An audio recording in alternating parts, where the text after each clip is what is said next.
The Underground Railroad. Its voices echo the anguish of a nation's hypocrisy. In the land of the free, millions were oppressed under America's peculiar institution. Bound, but not broken, many threw off their shackles and took freedom into their own hands and upon their own feet. For those seeking freedom and those offering sanctuary, success depended on secrecy. It's the clandestine nature of the Underground Railroad that challenges researchers today. Their struggle to document the struggle holds lessons for those who seek to preserve the past.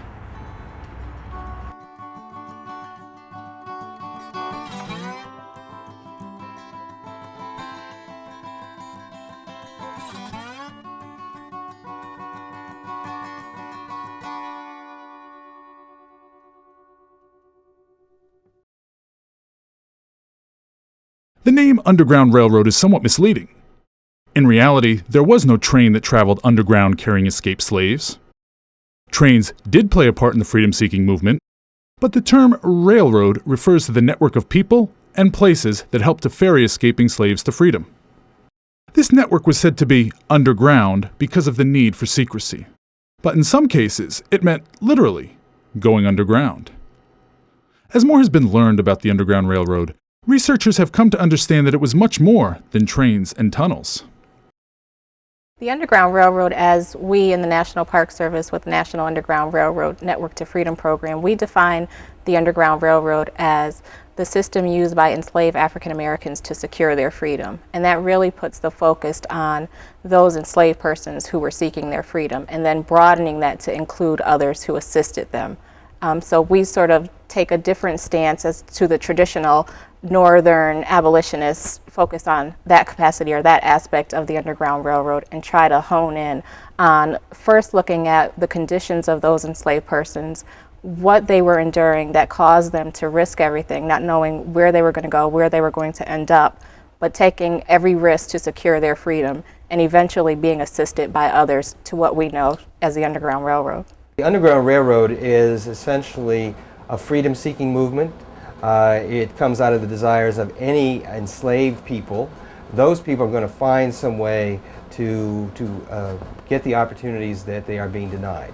It may not be at the same scale, it may not be in the same degree, but the fact that they have a way out is the first line of defense to protect the self, the ego, that I am not what you say I am.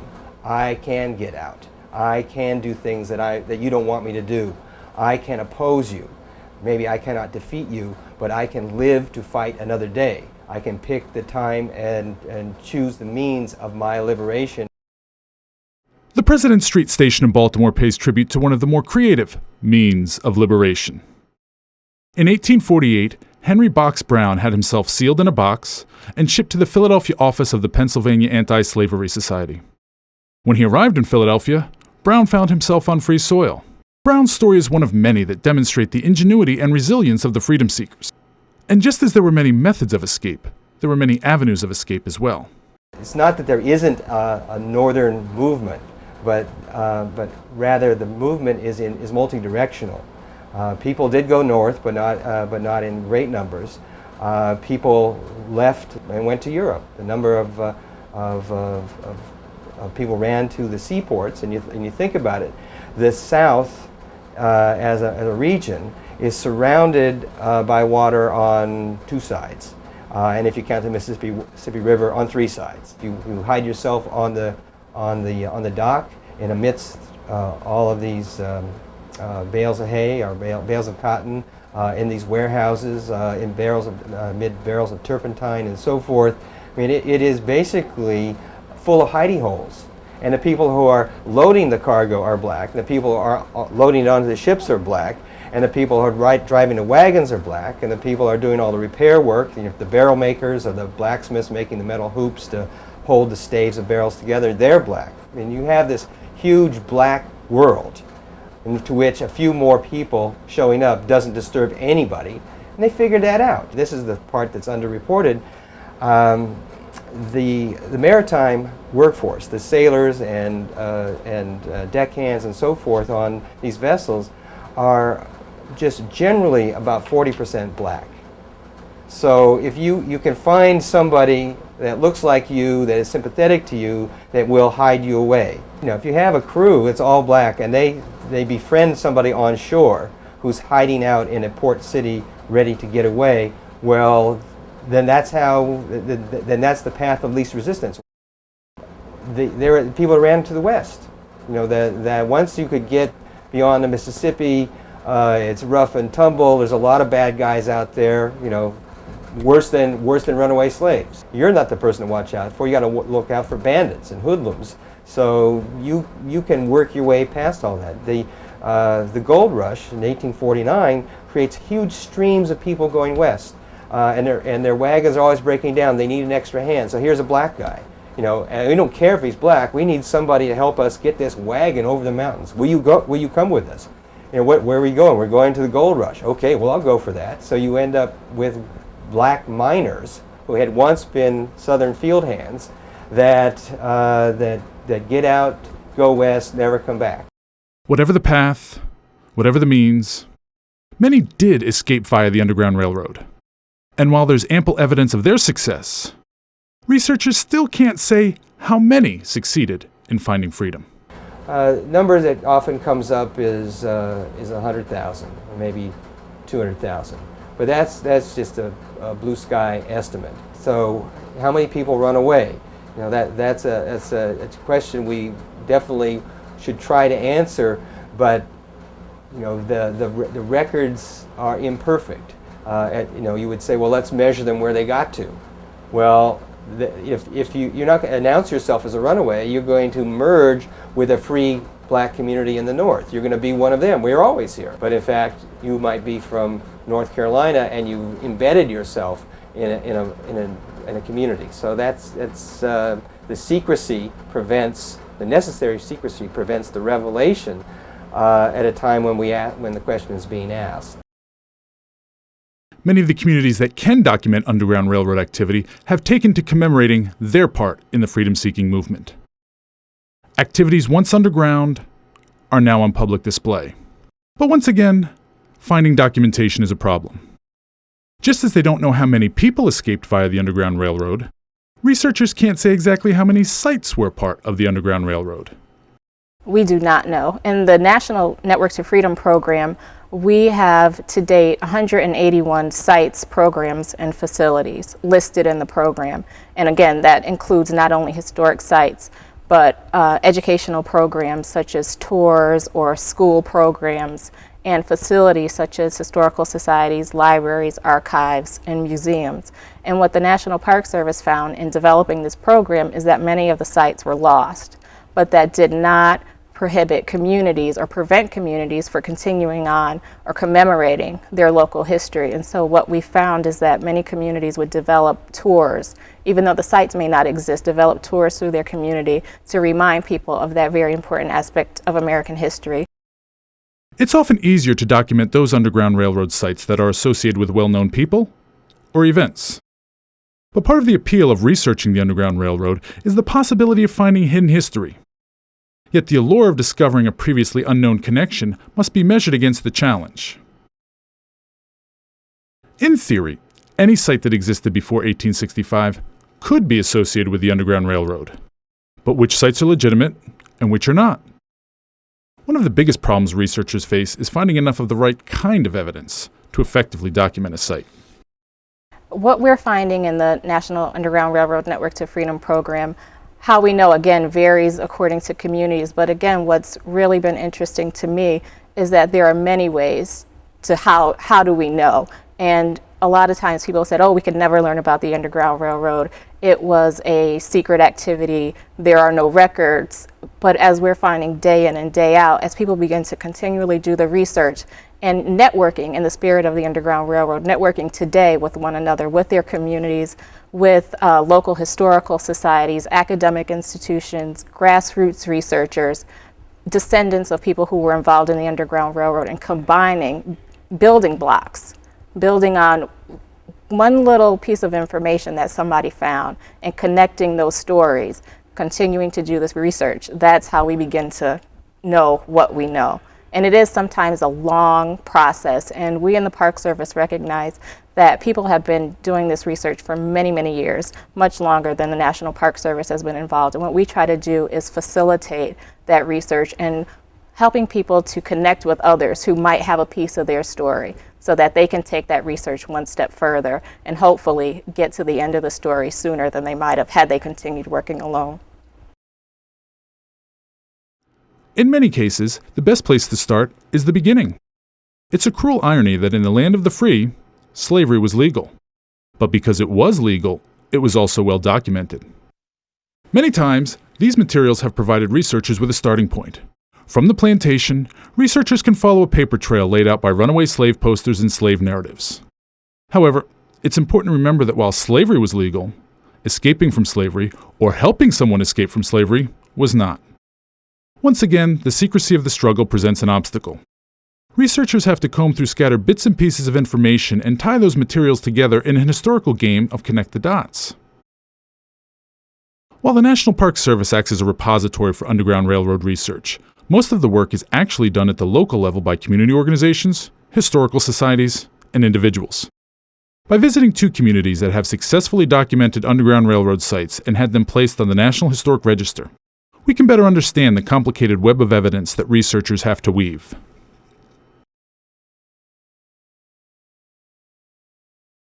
In the mid-1800s, Oswego, New York was a hub of Underground Railroad activity. The city's geography made it a logical place for an escaped slave to seek sanctuary. Oswego is more than 300 miles away from the nearest slave states of Maryland and Delaware, and as one of the largest U.S. ports of trade with Canada, the city's proximity to Lake Ontario also provided avenues of escape.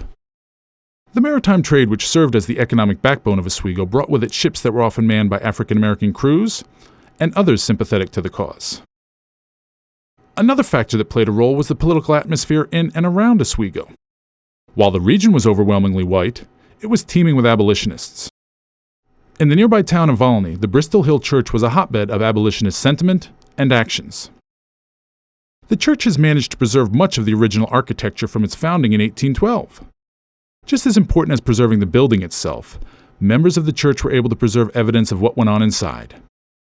The Reverend Jim Hinman is the church's current pastor and caretaker of the ledgers, which show many of the church's members were also outspoken abolitionists. In our history, there were African American members of this church. Names like Isaac Lawson and Hannah Mason were African American. And it was through this discovery that we found out the involvement of members of our church in the abolitionist movement. These ledgers contain more than just the church directory. They also include the minutes of their meetings, and in many cases, the seeds of civil disobedience. Today, the ledgers are somewhat difficult to read. Time has had an effect on the ink and the paper. But time has not worn away at the effect these words had on the hearts and minds of those who wrote them. Whereas slavery as it exists in these United States, sanctioned and tolerated by the general government in the District of Columbia and also be several states of the Union, is a system of legalized oppression directly contrary to both the law of God and the golden rule of Christ. That we sympathize with the slaves in his suffering, that we use all proper means in our power to effect his deliverance. While the words and petitions of the abolitionists point to the mindset of those in the region, researchers still had to prove they put their words into action.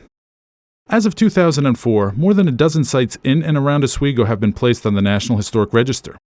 This success is due in large part to an innovative method to determine the legitimacy of Underground Railroad sites.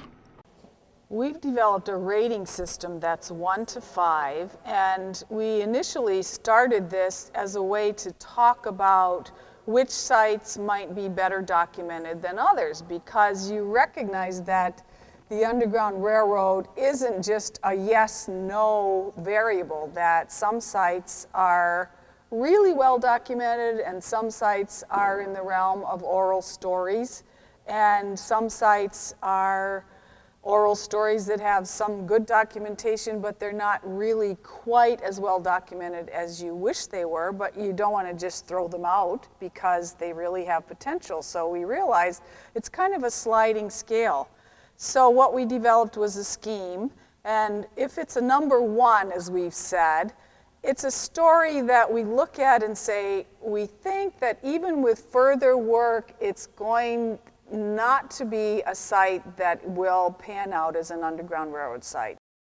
As an example, we're looking at something like Fort Ontario, which in Oswego is a site that everybody in the city will tell you that was an Underground Railroad site. And one reason is you go to Fort Ontario and it has wonderful, huge walkways underneath the ground that are tunnels, and they look very dramatic. And people say, oh, that's where they used to hide slaves. But you think about it, if you were a freedom seeker coming to Oswego, would you go to a federal site with federal soldiers who were mandated to take you back to slavery? And we all agreed we don't think so, and we've never found any evidence whatsoever. And then a student of mine said, well, you know why they tell you that every kid in second grade goes on a tour of Fort Oswego, and there used to be a tour guide there that would just repeat this rumor that this was an Underground Railroad site. So everybody grew up thinking that. There's no evidence, and there probably never will be, that Fort Ontario was an Underground Railroad site. So that's a 1. If it's a 2, it's a site that has some story behind it. We have no evidence whatsoever that anyone associated with that site was ever involved in abolitionism or with the Underground Railroad, but we also have no evidence that it wasn't. So we put it in a pile that says, keep this in mind, keep it on the list, maybe we'll find something, maybe we won't. In Oswego, there's a wonderful stone house with step gables built in 1828 by a man named George McWhorter, who was custom collector for the port of Oswego. And in the mid-20th century, there was a postcard, or the early 20th century, there was a postcard, a little early 20th century color postcard, with a picture of the McWhorter house that said Underground Railroad site. And local people will tell you that there was an Underground Railroad site, and there was a tunnel there that went from that site, which is on a hill, through bedrock, I must say, to the shore of Lake Ontario. And it's widely believed to be an Underground Railroad site. But then you begin to look at who George McWhorter was. He was a Democrat. He was appointed by President Andrew Jackson, who was very much opposed to, he was a pro-slavery man. He was then reappointed by Martin Van Buren, who was opposed to abolitionist activities. And there's no real evidence that George McWhorter held any other ideas except the people that he owed his political allegiance to. So we've put him on the list as a 2. We don't have any evidence that he was ever not an Underground Railroad person, but the presupposition is that he would not have gone against his political party and the people he owed a political allegiance to, and that we probably will not find further evidence that he ever held abolitionist sentiments, but who knows, so we've kept it as an open question. He's a number 2 at this point. No evidence whatsoever of abolitionist activity, but just in case, we've kept him as a number 2. If it's a number 3, it's a site that we have some evidence that someone involved with that site was involved with abolitionism if they were a European American or an African American, or that there was someone who was African American who lived there, who listed their birthplace in a census record as either a southern state or Canada, so that they may themselves have been a freedom seeker who came to that site and lived there. So that's a 3. Somebody associated with abolitionism or potentially a freedom seeker themselves, but we have no evidence at this point that they were involved with the Underground Railroad. That's a number 3. Number 4 is reserved for sites that have some genuine evidence, not only from the oral tradition, but also from written sources, of Underground Railroad activity, not just abolitionist activity, but Underground Railroad activity and events and of people involved in the Underground Railroad. And it might be something that a son or daughter remembered, an Underground Railroad event there. It might be someone's obituary saying that there was an Underground Railroad activity there. What number 4 does is create a very serious, excellent documentation for Underground Railroad events having happened at that place and by those people. But it does not have primary source evidence by the people who actually were involved in the Underground Railroad. For that, we've reserved a number 5, and that's the gold standard of evidence. And that's reserved for something like a journal where a person was involved in an Underground Railroad event and who took out a journal and said, today we had freedom seekers or fugitive slaves, as they would have said, come to our house and stay overnight on their way to Canada. So a number 5 is reserved for people who kept and recorded their own stories in their own words and who actually were involved in the Underground Railroad.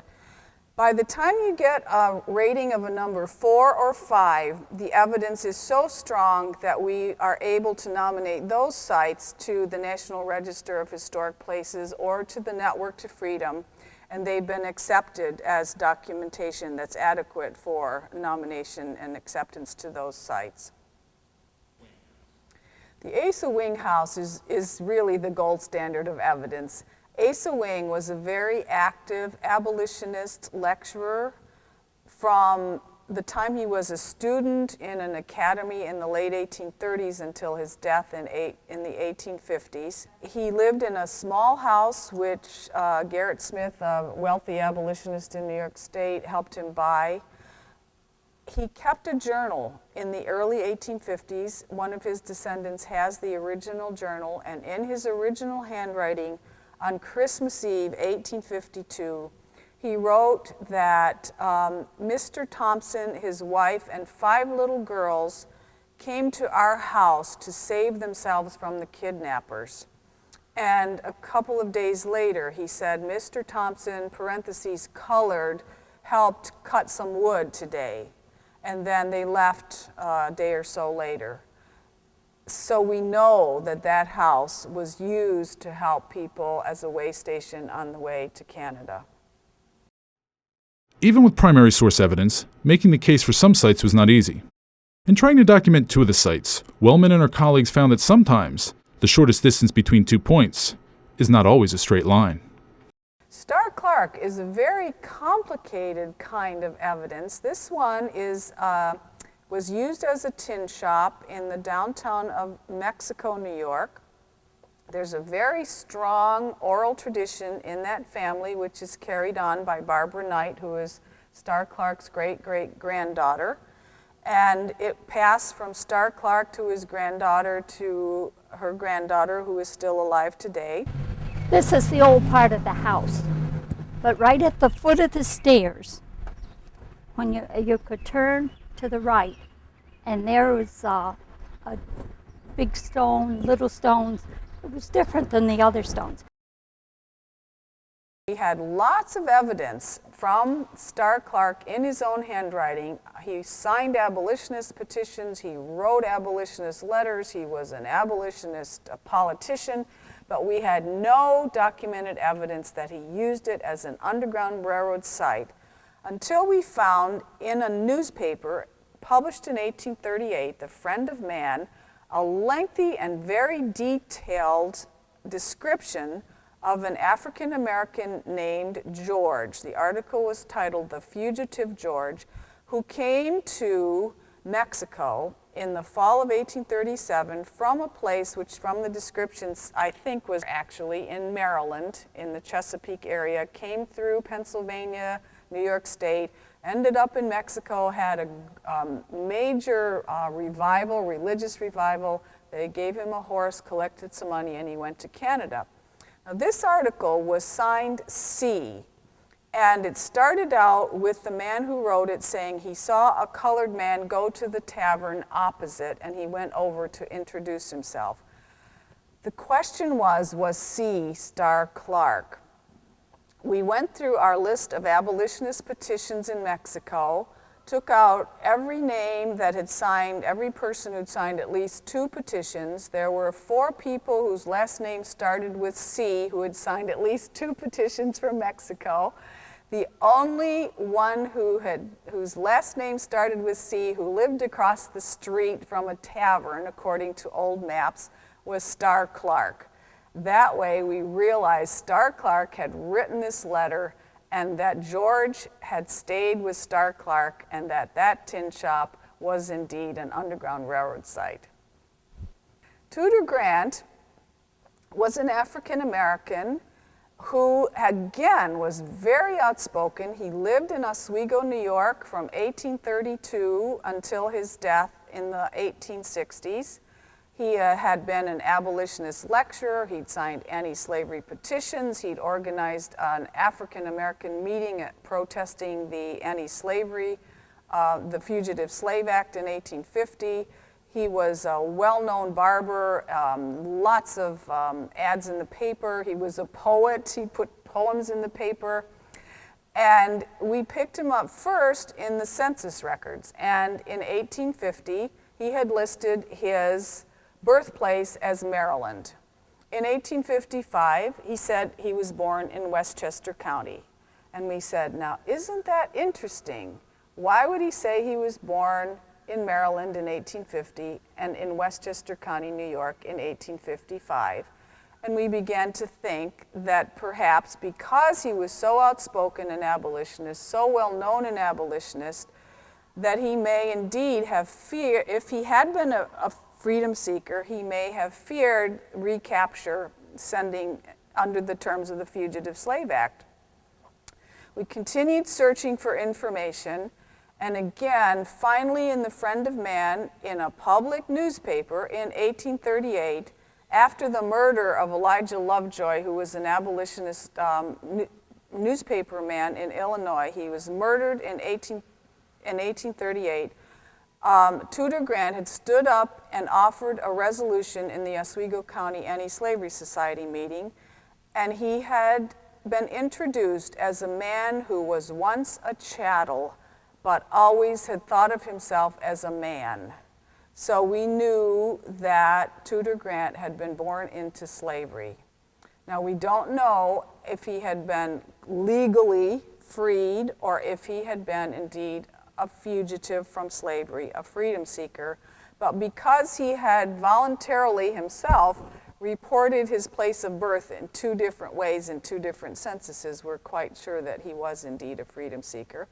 We were able to nominate his workplace, which is the anchor building still standing in downtown Oswego, to the National Register of Historic Places. It had never been nominated before. It should have been nominated a long time ago, but it's on the National Register.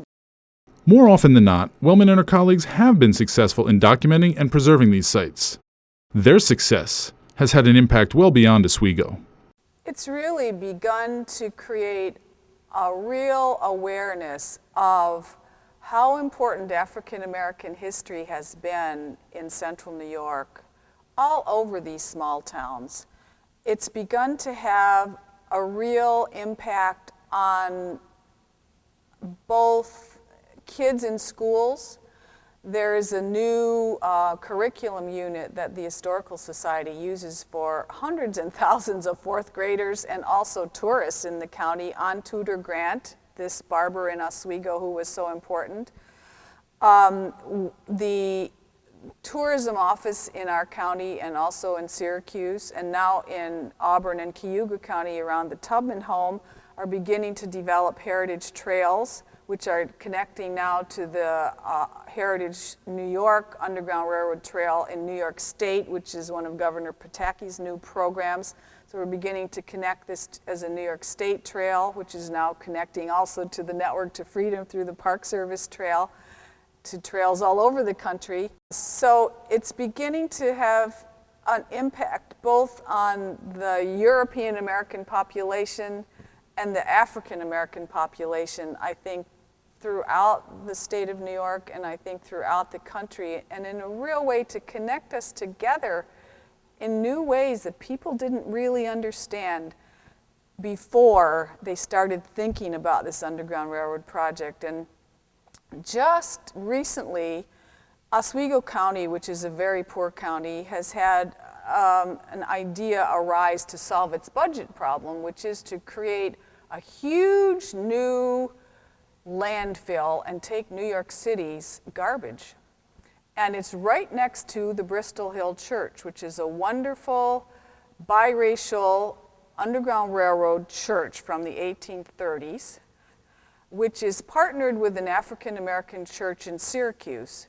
And just last week, this African American congregation and this European American congregation went to the county legislature and held a protest to save the surroundings for this beautiful 1830s Underground Railroad, National Register marked church as an investment in the future for what it means to be an American, for the ideals of the Declaration of Independence, that all people are created equal and that we are endowed by our Creator with certain inalienable rights, and that among these are life, liberty, and the pursuit of happiness.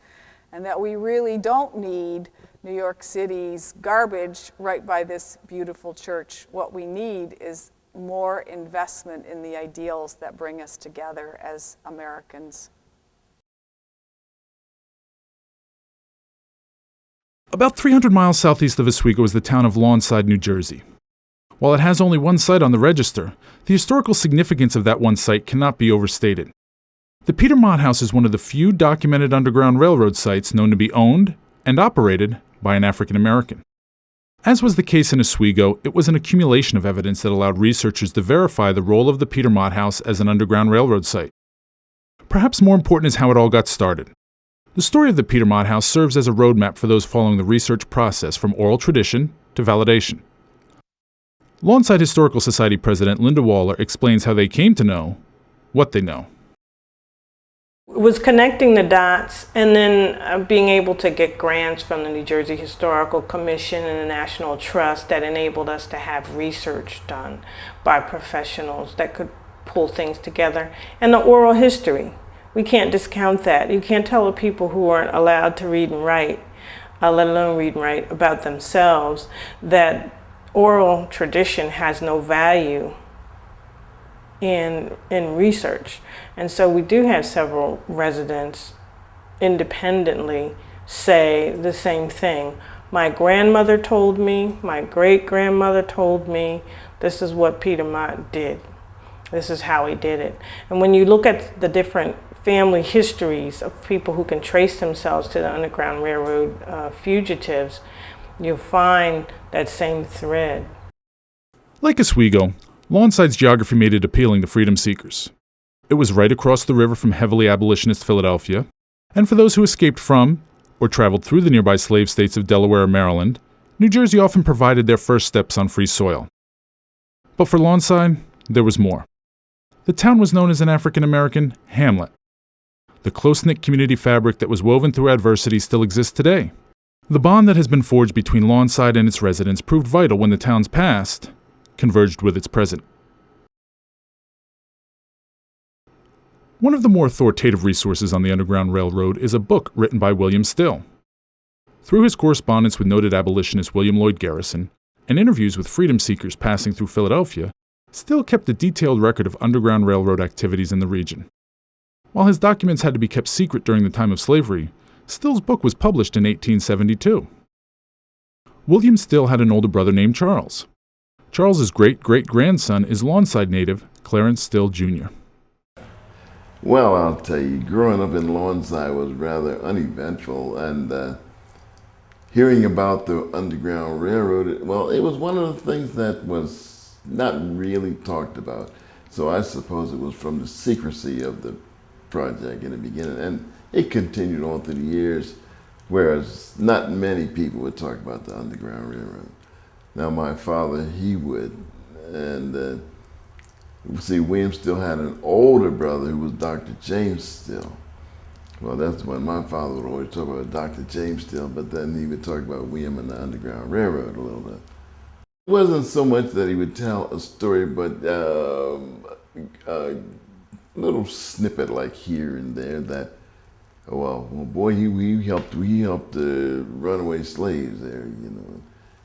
And that would be about the size of it. And the only way I knew about this was when I was very little. Maybe I was 8, 9 years old. I would pick up a little piece of an article here, a newspaper article, or a book, anything that related to the Underground Railroad and to the Still family in particular. I would save that. And I had quite a little stack of stuff as a young man. And then the preacher at the church, he says, well, can I borrow your collection? Because I want to be the town historian. Oh, I said, oh, sure, I'll let you have it. I gave him I had an original Underground Railroad book and a lot of clippings and some, I even had a letter William Still had written, you know, in that collection. But he eventually died. You know, and I never saw that stuff again.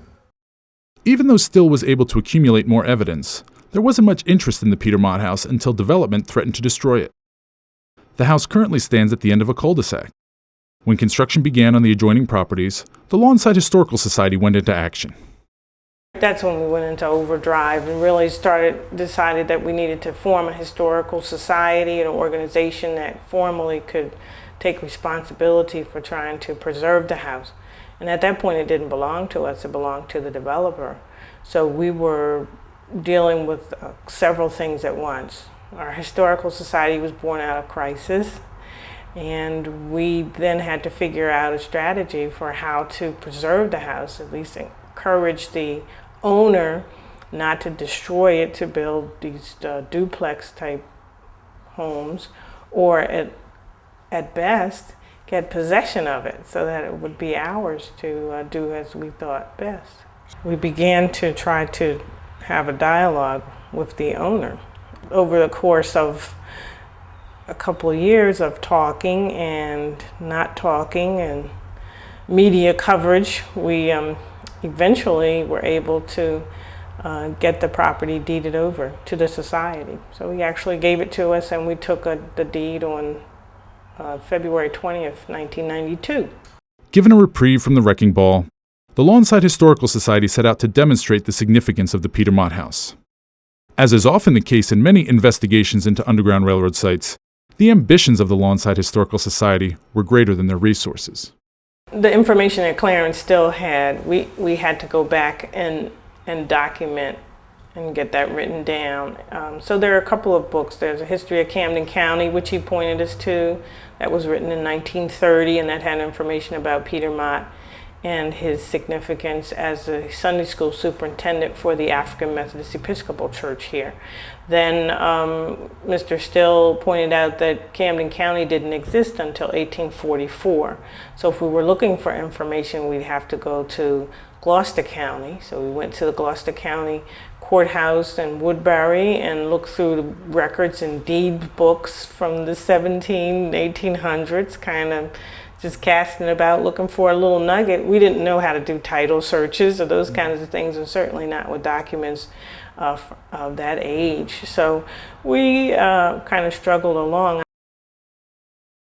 As has been shown before, sometimes there's an unexpected twist when trying to connect a site to the Underground Railroad. Clarence Still found evidence that focused not on the escaped slaves, but on one of their pursuers who got more than he bargained for. These other papers, it didn't say that he was an agent. They would say to go. It said that people would go to his house. It didn't say, but they knew exactly, you know, what he was up to.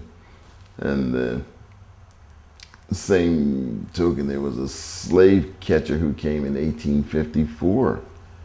They don't know who he was trying to catch, but he was here and he never left here, see. They ain't playing any. So apparently he knew whoever that, his name was Henry Wright. When you say they planted him? Yeah, somebody murdered him. As word got out and interest grew in the Peter Mott house, more and more people got involved in the effort to preserve it. And the school children, they were putting on different things, in the surrounding communities to help raise money to preserve the building. And so in the meantime, early on, I had contacted Margaret Westfield. She was the architect, preservation architect. And we spent a lot of days going through this building, up the steps, down the steps, to verify the year, that this building was here. Eventually, the Lawnside Historical Society was able to uncover more evidence. More evidence generated more attention. This opened the door for more grants, which made it possible for them to enlist the help of others. Well, we found census pages. We found pages in the census showing Peter Mott, showing his age, showing that his wife was here on the premises, indicating that he was black and free, indicating that he could not read or write, and saying that he was born in New Jersey. And the indications were also that she was born in New Jersey. Now, after the Civil War, a census is taken every 10 years. So by the 1870 census, both of them were indicating that they were born in other states. Delaware, which is a slaveholding state, and Virginia, which is a slaveholding state.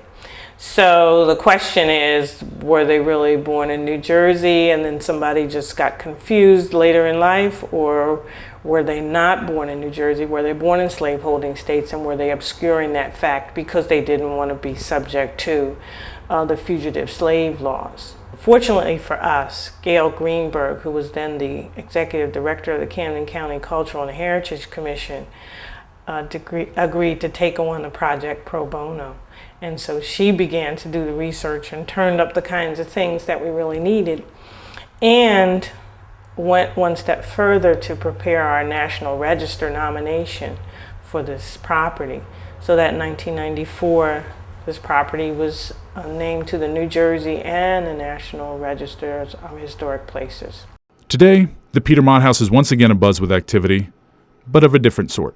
The site that now hosts community events and educational tours reminds visitors of a time when it aided and abetted those who wanted to partake in the nation's promise of life, liberty, and the pursuit of happiness.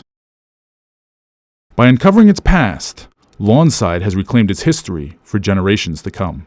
I think the effect has been that it's improved our community understanding of who we are and the context within American history. You can talk about dates and events, but this is a real place. And so when you bring children here from elementary schools, and we do have quite a few elementary school tours, as well as high school students, they see a tangible place. Many young people don't understand that slavery existed in New Jersey. They don't understand that slavery existed in the North. And so we're helping to kind of break down some of those barriers to understanding. They don't understand the Fugitive Slave Act and what its provisions were. That even if you escaped to a free state, you could be taken back into slavery. And even if you were a free person all of your life, if someone suggested that you possibly had been a runaway slave, you could be taken into bondage. So that puts things into context for people. Also, in terms of the community mindset, we are more likely to talk about historic Lawnside, or this historic community, and to talk about heritage. This is Lawnside Heritage Day. It's not a 4th of July celebration alone. So it's just changing the mindset, and hopefully it'll translate into the way we develop the community, the kinds of things that we build, and the kinds of institutions that we encourage. That's our hope, but hopefully it'll help change minds and teach true history. I think the community now recognizes that Lawnside has a great history, that there's a place to come to, that they can ask questions about the house and the town of Lawnside. Just because you live in Lawnside, that does not mean you know everything about Lawnside. And I certainly enjoy the young people when they come. because they have no idea what it is to be enslaved. They can't imagine not attending school, not having their PlayStations, not having McDonald's, wearing their sneakers. They're just amazed when I tell them, 7- and 8-year-olds, that you would be working. You would be working in the fields and you would not receive pay. And some of them look at me, we wouldn't get paid for it? No, you wouldn't get paid for it. And telling them that they might get clothes twice a year that would not fit them, but they had to wear them anyhow. Sleeping in a one-room shack, they just can't imagine that. But I love telling them the story about enslaved people and how strong they were. Well, I think this is something that, well, I feel kind of proud of this little old building, and a lot of people in the community are really beginning to understand Lawnside Place in history. See, before it was just Lawnside, nobody paid any attention to it.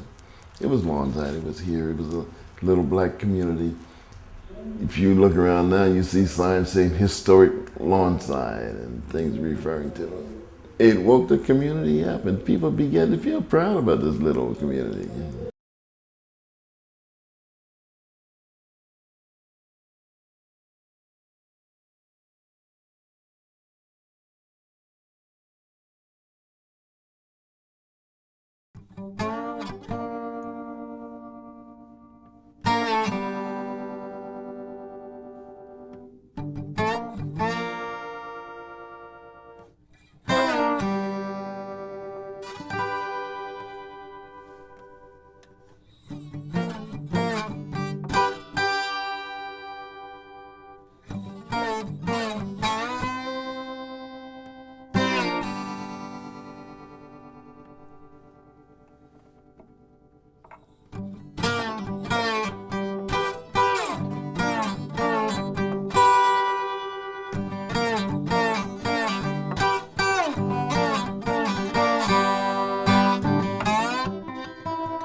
Jermaine Logan was a runaway slave that got to Syracuse in the late 1830s. Says there were about 200 blacks living in Syracuse at the time.